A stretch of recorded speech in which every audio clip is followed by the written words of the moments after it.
في فيديو اليوم رانا رايحين لأسوأ بلاد في العالم، بلاد تقدم حوس تاع فايس ملاح فيها باش نعرضهم في الفيديو ما لقيتش. تسمى وجد روحك تشوف فيديو رفع ستار الحقائق على وحده من بلدان العالم. صح فطوركم ومرحبا بكم في حلقه جديده. في فيديو اليوم رانا رايحين لرومانيا نشوفوها من قريب ونتعرفوا عليها. اون بليس ما تنساش لايك الفيديو، عندي شحال ما قلتهاش هذه الكلمه ويلا.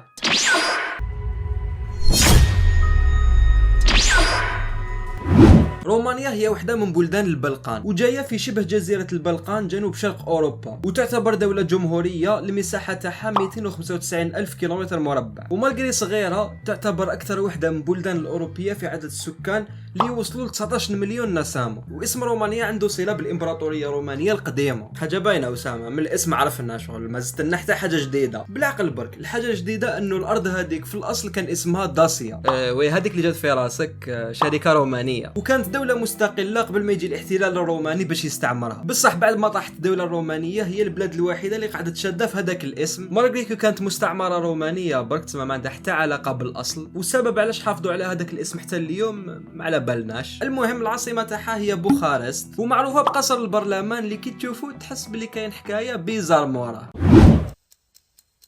اروح معايا نرجعوا في الزمان ل 1965 وين بدا الحكم تاع شخص ديكتاتوري اسمه نيكولاي تشاوشيسكو. البنادم هذا هو ديمونستراسيون تاع بنادم مهبول شاد الكرسي. نساو العصابه نساوهم كاع باسكو هدايا راح ينسيكم في كلش. واحد الوقت هو قاعد جاتو فكره في راسو، قال لك علاش ما نخدمش اكبر قصر في العالم باش يمثلني، وراح خير بلاصه عجباتو في بوخارست اللي كانت اغلبها بنيان، مي هاد الشيء نورمال باسكو يجيب نص البنيان اللي كان يديرونجيه وطلع القصر تاعو. وكاين واحد البالكون في وسط القصر يطلع على الطريق ويقابلها فاس. البالكون هذاك داروا بالعاني باش يخرج الشهوه تاعو للسلطه. كان كل يوم يطل من هذاك البالكون يتخيل البنيان والناس شغل راهم دايرين الصف. قلت لكم البنادم هذا مهبول، بصح في لافان خلصت عليه مال باسكو بعد ما طاح الحكم الشيوعي حكموه هو ومرته وعدموهم على المباشر في التلفزيون. ونزيد لكم حكايه صغيره عليه باش تعرفوا بلي صح كان عنده حجره في راسه. في وقت الحكم تاعو كانوا الكلاب في بوخارست دايرين حاله وطاغيين لدرجه وين في كل فيراج تلقى كلب. اي خطره كان يمشي في طريق وقابله كليكه تاع كلاب، وواحد منهم نبح عليه، دار غلطة حياته باسكو بعدها قاعد يخمم في هذاك النبيح حتى اعلن الحرب على الكلاب في بوخارست. وبداو يخرجوا لابوليس ينظفوا فيهم لدرجه انهم في شهر واحد قتلوا اكثر من 3000 كلب.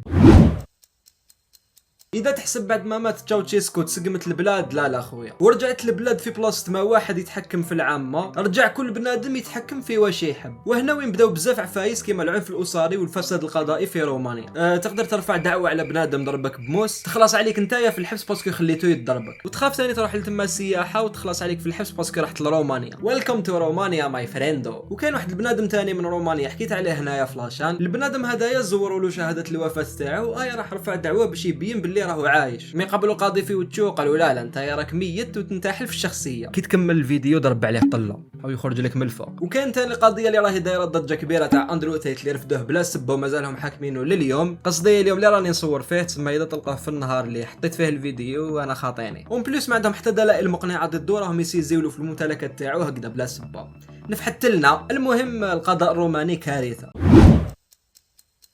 رومانيا بلاد معروفه بالعنف الاسري. ديجا كي بديت نحوس عليها الحاجه الاولى اللي خرجت لي هي العنف الاسري. تسمى اذا رحت لتما وشفت مراه تضرب في وليدها ضرب الكلاب برا نورمال. وزيد كان عندهم واحد القانون ماشي نورمال كامل في وقتنا هذا. تبع معايا سن الرشد عندهم 18 سنه، يعني الناس اللي تحت 18 سنه يعتبروا صغار ومازالهم تحت رعايه الدوله. بصح الطفله تقدر تتزوج بعقد رسمي في سن 15 سنه برك. واقيل كانوا مزروبين باش يعمروا لا بوبولاسيون تاعهم برك. وهذا الشيء زاد رفد شويه المستوى تاع العنف الاسري باسكو الطفله مور ما تزوج تولي تحت رعايه رب الاسره تاعها وتبدا الديكتاتوريه المنزليه يا دلالي. المشكله انه الطفله مازالها صغيره شغل تحب تلعب، تحب ما على باليش انا، وتجي هذا بزام الفوق اسمعي اكبري شويه راكي مزوجه. المهم بعد ما صحات الدوله من السكانه تاعها وفاقوا لعمرهم عاودوا عدلوا القانون هذا في 2021 باش يرجع السن القانوني للزواج هو 18 سنه كيما كاع البلدان الاخرين.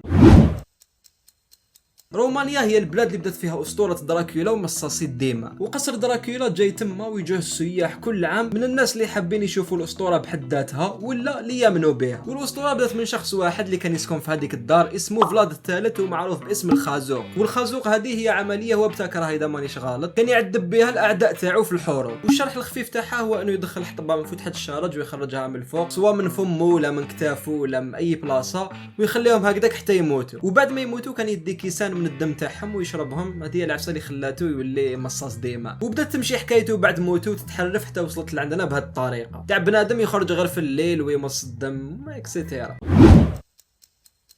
خلونا نختموها بعفايس يصلحوا على رومانيا. مادام اللي بدا الفيديو حنا نقطعوا فيها. الله غالب خاوتي ما تلومونيش ما لقيتش عفايس يصلحوا. رومانيا هي بلاد تاريخيه بامتياز ومازال فيها بنيان من العصور الوسطى للدوك اللي تقدر تروح تشوفهم وتستمتع بالاجواء اللي فيها. مثلا قصر دراكولا اللي حكينا عليه من قبل، وكاين تاني الكنيسه السوداء اللي سموها هكاك باسكو قعدت شاده من زمان الطاعون الاسود، وكاين تاني بوابه كاترين اللي تعتبر اخر بوابه في العالم على الشكل الميديفيلي في وقتنا الحالي، والقصر القديم للعائله المالكه اللي يعتبر اجمل قصر في رومانيا، واغلب السياح لازم يجوزوا عليه كي يروحوا يشوفوا رومانيا. ابارسا الانترنت في رومانيا تعتبر من اسرع الانترنت في العالم، باسكو العرض العيان كامل عندهم هو 200 ميجا والعرض العالي كامل هو 1 جيجا. وكي نكومباريوها ببلادنا اللي تعتبر الكونيكسيون العاليه كامل هي 100 ميجا. 100 ميجا هذه اللي تعتبر من قارده عندهم ما كاش. مانيش ننتقد يعني، رانا في تطور مستمر قادرين بالك العوام الجايين نوصلوهم اذا كملنا بهذه الوتيره بيان سير ما تدري. المهم هنا وصلنا الله فات على الفيديو، وما تنساش تقول لي شنو هي اكثر معلومه عجباتك. بصحه صحوركم والسلام عليكم.